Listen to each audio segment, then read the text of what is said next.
You are Jesus. If that sentence makes you feel uncomfortable, good. You've been taught that the parable of the 10 virgins was about waiting for the bridegroom Jesus. But the Jesus that you've been told to wait for isn't coming. Your pastor cannot save you. No guru can fuel you, because the mystery is actually about becoming him. And the oil, it's not some mercy that you beg for. It's your own inner fuel, the consciousness that you build. Because if you don't have the oil of consciousness, you're just standing in the dark. This parable tells us why borrowing someone else's oil will keep you locked out of heaven. It's a spiritual blueprint for how you stop waiting for the Savior and become your own Savior, your own source of light. In this teaching, we will decode the bridegroom as your own Christ consciousness and expose the risk of borrowing someone else's light, and give you a 4-step method for cultivating your own inner oil so that you can enter into the wedding banquet of your own awakened reality.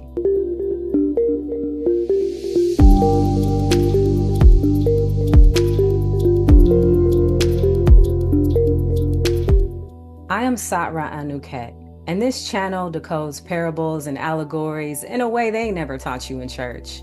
In here, we reveal the esoteric spiritual truths with a metaphysical lens using the 7 Hermetic laws. If you're new to these principles, the way to think of the 7 laws is as a software code of which the natural physical laws are built, and we're using the operating manual for the software to understand the output on the screen. Welcome to the channel that cracks the code on the universe. The parable of the 10 virgins isn't about waiting for the bridegroom Jesus. You are Jesus, God manifested in the flesh. When you have your own inner fuel, your oil, your awakened consciousness, it's the sacred reserve, the wellspring that ends your dependency on anything outside of yourself. It transmutes the waiting into the embodied presence of the bridegroom within you. Let's decode exactly how you refine that fuel. If we look at the Gospel of Matthew chapter 25, we see the parable of the 10 virgins. But don't look at them as people. Look at them as states of your own soul. In Matthew 25, 1 through 13, it's a long one, so y'all bear with me. I'm gonna read it. At that time, the kingdom of heaven will be like 10 virgins who took their lamps and went out to meet the bridegroom. 5 of them were foolish and 5 of them were wise. The foolish ones took their lamps and did not take any oil with them. The wise, however, took oil in jars along with their lamps. The bridegroom was a long time in coming, and then they all became drowsy and fell asleep. At midnight, the cry rang out, "Here's the bridegroom! Come out to meet him!" Then all the virgins woke up and trimmed their lamps. The foolish one said to the wise, "Give us some of your oil. Our lamps are going out." "Nah, no," they replied. "There may not be enough for both of us and you. Instead, go to those who sell oil and buy some for yourselves." While they were on their way to buy the oil, the bridegroom arrived. The virgins who were ready went in with him to the wedding banquet, and the door was shut. Later, the others also came. "Lord, Lord," they said, "open the door for us." But he replied, "Truly I tell you, I don't know you. Therefore keep watch, because you do not know the day or the hour." On the surface, this can appear like a final judgment call, like, how you gonna hate from outside the club? You can't even get in. That's what I think of when he's like, "I don't even know you." It's like, be ready for Jesus' return or face being locked out. Jesus is coming back. Well, Jesus has been coming back since slavery. A literal interpretation of this promotes a binary view of saved versus unsaved, which is then you're either going to heaven or you're not. It's either black or white. There is no in between. Viewing situations solely as one of two extremes. It's either success or failure.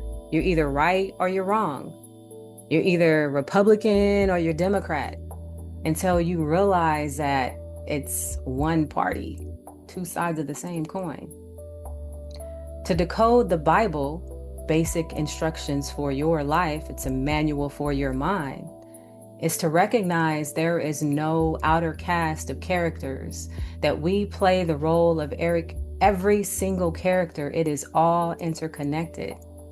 Each figure in this parable, the virgin, the bridegroom, the seller of oil, is a function of your own evolving consciousness. The entire narrative is an internal process. All right, so let's get into the decoding. The 10 Virgins. It represents the entirety of your consciousness, your conscious and your subconscious mind, seeking union with your higher self, your Christ self, the bridegroom. So why 10? Why 10 virgins? Well, in both biblical and metaphysical symbolism, 10 is often seen as a point where the physical and spiritual realms meet to create a complete cycle. 10 is the number of completion. It is a number of completion because it brings the one, the individual self, back into the zero, the infinite God consciousness, the great I am. It is a moment that the wave remembers that it is a part of the ocean, the moment that the branch realizes that it is a part of the tree. The 10 virgins aren't 10 women waiting for one guy, as this patriarchal society would like you to believe. They're not a bunch of pick-me's, nor is it about a man marrying 5 different wives. They are the 10 parts of you, 5 parts of your mind that are focused on the physical world, no oil, and the 5 parts of you that are turned into the spiritual, full of oil. And for completion, every part of your being must be integrated. All 10, ain't no half stepping. Put your best foot forward always. And when your consciousness is full, you don't follow the Lord. You are the Lord. Once your own consciousness has reached the full, the 10, the completion, it's reached its full illumination, it becomes the law, because it is the law. Let's look at the lamp. They symbolize your current state of consciousness, your intellect, your initial awakening or light. It is what you use to navigate the outer world. But an oil without a sustainable fuel source is just a vessel. It cannot maintain its own illumination. Now the bridegroom. Notice the word bride and groom. The law is gendered right in our faces, both masculine and feminine aspects of our mind. This is the moment that your higher self stops being a guest and you are the master full integration of your mind. This is your indwelling Christ consciousness, the I am that moves from a concept into a lived reality. Now the foolish consciousness, what is it really? It is the part of you that, now we all have it, that believes that it can get oil from someone else's lamp. It's the subtle conviction that someone else's effort, someone else's enlightenment, someone else's experience can somehow fuel your own flame. Think about how we do this. We show up for the workshop, we feel that high, we go to the retreat and we ride that glow. We download the podcast and for 45 minutes, we feel alive, connected, awakened. And then it fades. And what do? We go looking for the next one, on to the next one. That is foolishness. It's even foolish to think that you can borrow from the good parts of yourself to make up for the parts that lack the spiritual developed. You notice how the 5 virgins in the parable went to the other 5 virgins before they were told to go buy some oil. So an example of this would be those people that appear to be spiritually developed, but they are undeveloped in an area that is extremely morally and ethically wrong, but try to borrow the good aspects of themselves that are completely irrelevant to that area. A good example of this right now would be Deepak Chopra showing up in them Epstein files. Yeah, I said it. Or the married pastor who is also a cheating womanizer, or better yet, he's in the closet and he's using his wife or fiance as a beard because he can't control his fleshly desires and he lacks integrity, so he's living in the mask, or he's living on something that is borrowed. They appear to be a great person based on what they put out in the world, or from the good things that they've done, or the people that they've helped, or what they have accomplished. But those good parts of them cannot be borrowed or make up for the lack in other major faculties. It's not to take away from the great that they've done, but it also doesn't excuse the bullshit. So here's the thing about borrowed oil. When that inner call comes, and it always comes because the cycles are always going to cycle and do them what they do. So when life hits its midnight hour, and when that borrowed light sputters, that's when the workshop high has worn off, when the retreat is a month behind you and there's no podcast playing. In that silence, the lamp, your consciousness, goes dark because it never built a personal reserve. It never did the work of owning its own oil. And that's what we're seeing today happen with many of these spiritual leaders and other influential people that really had no influence over themselves. The oil is your self-sourced fuel, what brings light and understanding, earned through your own fire. It's the knowledge that becomes wisdom through your life experiences, and no one can take it from you because it was forged by you. No, you can't go buy it. You can't borrow it. It's your own interpersonal work made manifest. It's the accumulation of everything that you've experienced in your entire life, how many ever years young you are. It's taking those experiences and refining them through spiritual maturity. I want to ask you, what is one experience that helped you build your own fuel lately? Feel free to share it in the comments if you care to. Now, onto the wise consciousness. This one operates a little differently. This one knows how to go through the refinery process. It meditates when no one is watching. Not for the Instagram post, not for the community check-in, just in the quiet, in the dark. It applies the principles when it's not easy, in the unseen challenges, in the desert moments of life that no one will validate for you. The wise applying wisdom is the patience that you choose when you're alone, gridlocked in the traffic of life. The dedication that you exercise when no one is looking. That's the oil, drop by drop, moment by moment. The wise consciousness is building a reserve of oil, an inner knowing that is completely independent on external circumstances, the right moment or who's looking. It's independent on the vibe, because it knows that it is the vibe. So when the midnight call comes for the wise one, when Christ consciousness light codes arrive, when the moment of truth presents itself, what happens? It doesn't panic. It doesn't run to borrow.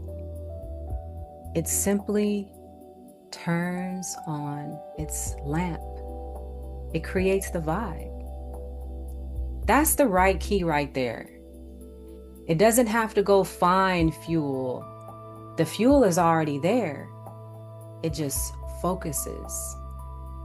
It centers. It brings the already fueled awareness to bear in on the present moment. And in that clarity, it walks in effortlessly. Not because it was perfect, but because when you stay ready, you ain't got to get ready. Let's look at the delay, the long time coming. The delay is the sacred, necessary period in development between your blessing where your own light is being prepared for arrival. It's a gestation period. Will you stay committed during that gestation period? And the sleep, it's your divine incubation. It's a silence where the information you gather turns into the wisdom that you are. It is a necessary cycle of the refinement process. The midnight cry. The midnight cry isn't just a wake-up call. It's a compelled demand of your heir birthright to the throne. It's a sudden, sharp instant that makes it impossible to return to your old, smaller self. It's the moment that your soul says, nah, we ain't playing it small no more. You feel so compelled to develop oil in that area of your life. Now, give us your oil and then go buy some for yourselves. This really is the core of the teaching. Your consciousness is non-transferable. No guru, no teacher, no partner, or external doctrine can give you your own lived experience, your own inner knowing. You must buy it in exchange of your effort for your own understanding. You have to put in the work yourself. No one else can do the work for you. The same way that no one can go to the gym and work out on your behalf. You don't get to stay at home on the couch eating and reaping the benefit of having a fit body while someone goes and works out on your behalf. Another critical granular detail to notice in this parable is the timing. And while they went to buy, the bridegroom just came. This reveals the exact mechanics of missing the feast. The foolish virgins in this story are in a state of future consciousness. They are always about to be ready, about to go get for something that is going to get and happen later in the future. But what you need to understand is that the feast is available now. It comes at midnight in the darkest part of your ignorance, because you do not know the day or the hour of its arrival of your own realization.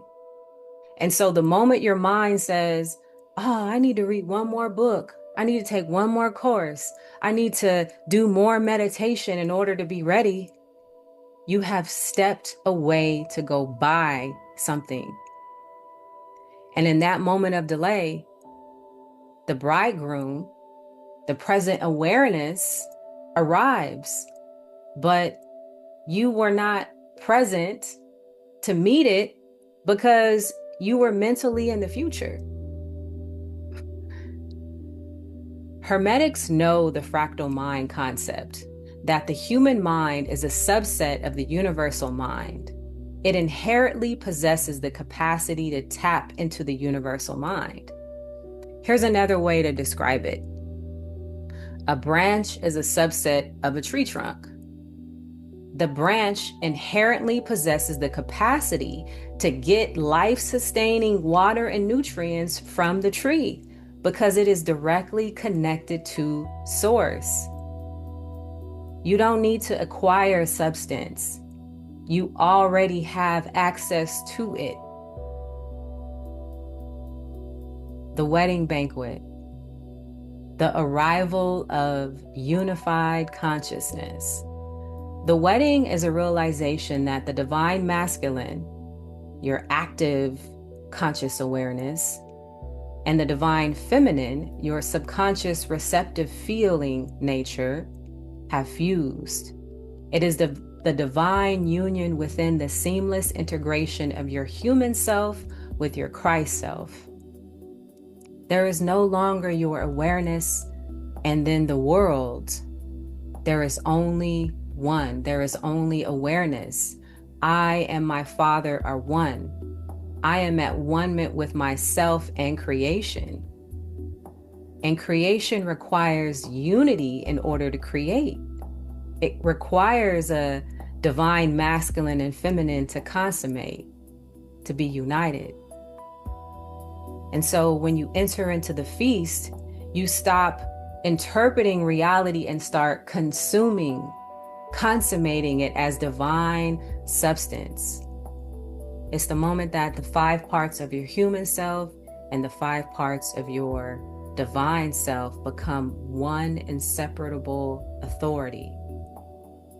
The total assimilation and unification of your Christ self. The door shut. Man, that bridegroom was cold-blooded, right? He shut the door on them ladies. When the door is shut, it shuts out the foolish aspects of your mind. The parts that think that they could stay lazy and not do the work. In the feast, the undeveloped parts of you, the unprepared parts of you, it just all disappears because you're no longer in that space. And it's the same concept of like, you cannot pour new wine into old wineskins. That's the same analogy here with the door being shut on the old aspects. The day or the hour you do not know is the moment of your own fueled awakening, because it cannot be scheduled by a calendar or a prophecy. It is only known by the Father within, the universal mind, which is the causative principle of your very being.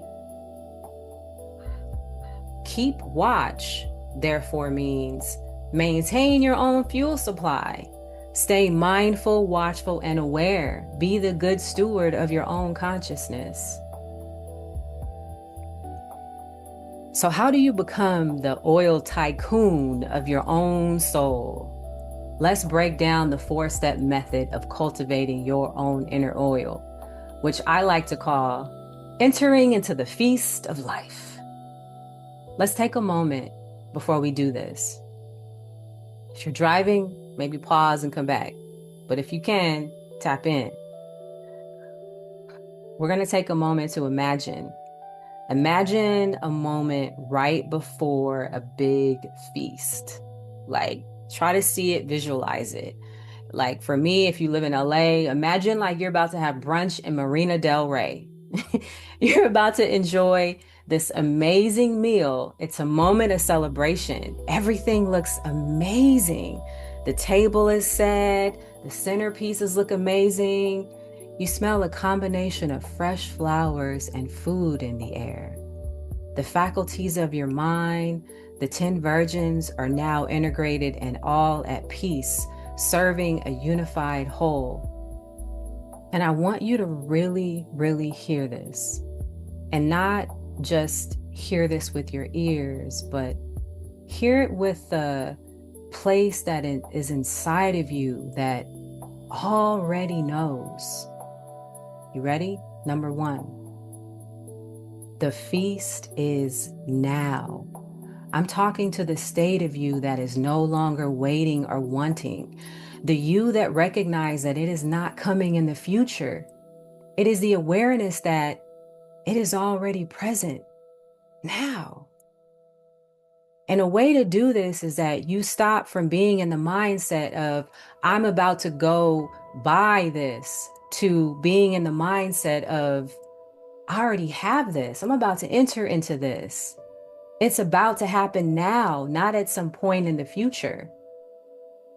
And so throughout the day, whenever you notice yourself being in a state of wanting or waiting, when you're telling yourself, I'll be happy when, I'll be ready after, or why is this taking so long? Use that as your cue.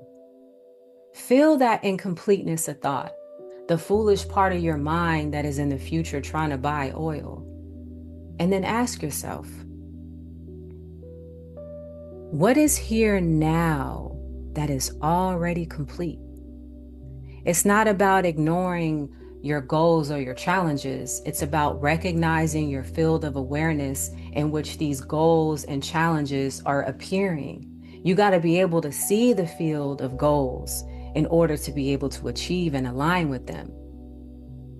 Stop looking for the wedding banquet in the future. Start tasting the divine substance of the present moment. Taste it in the taste of your tea or your coffee in the morning. Feel it in the morning air, the simple fact of your own awareness. You can feel it by feeling your own awareness. Tap into your senses. What do I see? What do I smell? What do I taste? What do I touch? This is a shift of a consciousness that lacks to consciousness that feast on the present moment is the very definition of closing the door on the parts of you that are not present. And the waiting mind vanishes because it's found the fuel in the eternal now. Method 2, the silent still, cultivating individual presence. So here's the practice. Spend 10 minutes daily. No music, no guided meditation, no phone. You can even do this while driving if your drive is scenic and peaceful. Not if you're in certain parts that have a lot of traffic. But try driving in silence if it's pleasant. And just for 10 minutes, be in silence.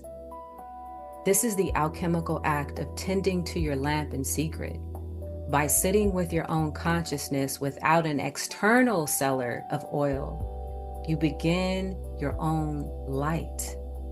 You transition from standing next to somebody else's fire to realizing that you are fire yourself. You stop waiting for the vibe and you realize that you are the vibe. So become the vibe. Method 3, the inventory of 10. Identify your integrated self. Sit in quiet reflection and create 2 lists, not of judgment, but of inventory.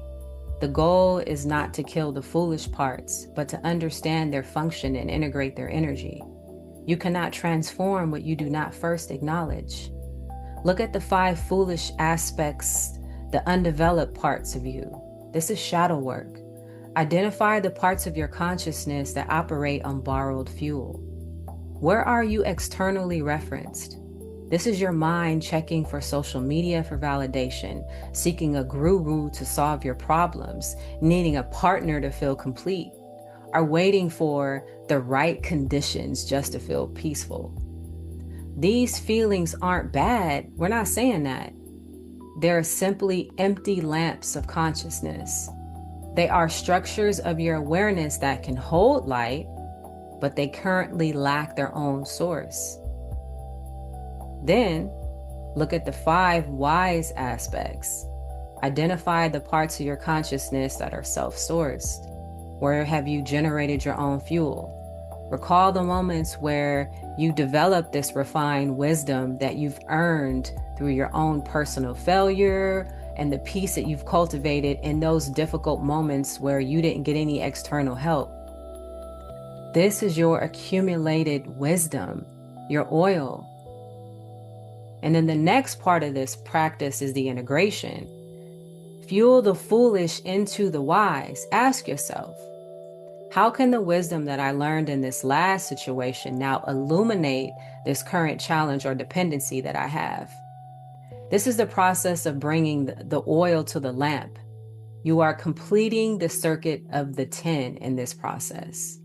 Method 4, the midnight cry, meeting the demand of your inner throne. This fourth method is about how to meet that cry in the moment that it happens, rather than running to go buy some oil. So here's a practice. When you feel that midnight cry, as a ping of anxiety streaks up, a feeling of inauthenticity, a moment of crisis, or a sudden uncomfortable insight to an awkward moment, do not reach for external validation, calling a friend to the complaint or start posting about it. That's the last thing that you should do. Don't even plan to fix it later. Don't say, oh, I'll meditate later. I'm going to put a start date. I'm going to pencil that in. I'll go to the gym tomorrow. I'll do it tomorrow. Instead, pause and turn your attention 90 degrees inward. This is the bridegroom knocking. Simply sit in that discomfort of your own unfueled state and ask, without panic, what part of me is running on empty right now? What is my truth cry? What is this cry? What is demanding of me about myself? What am I demanding from myself right now? Something in me is crying. What does it need? The very act of facing your own cry without borrowing, and just the very act of turning within, is beginning the process of becoming your own oil. You are the authority meeting the demand in that moment. That's how powerful you are.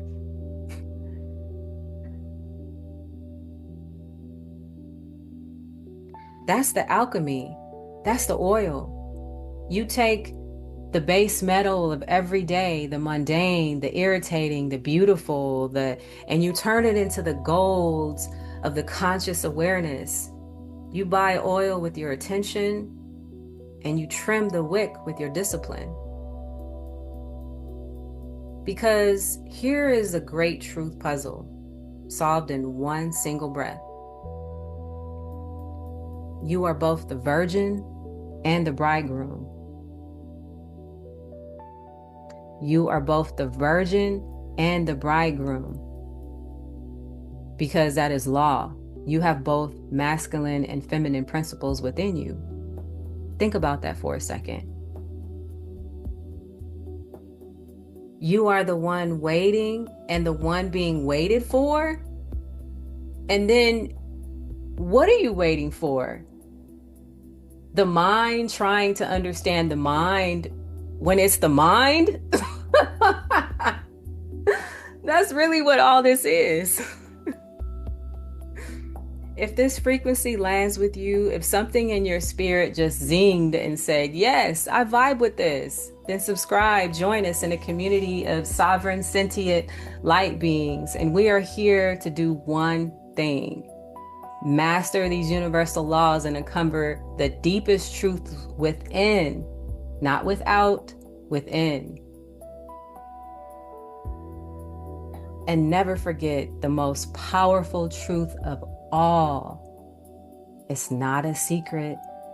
It's not something that you earn. It's just something that you remember. You are the light. You don't have to go find it. You don't have to borrow it.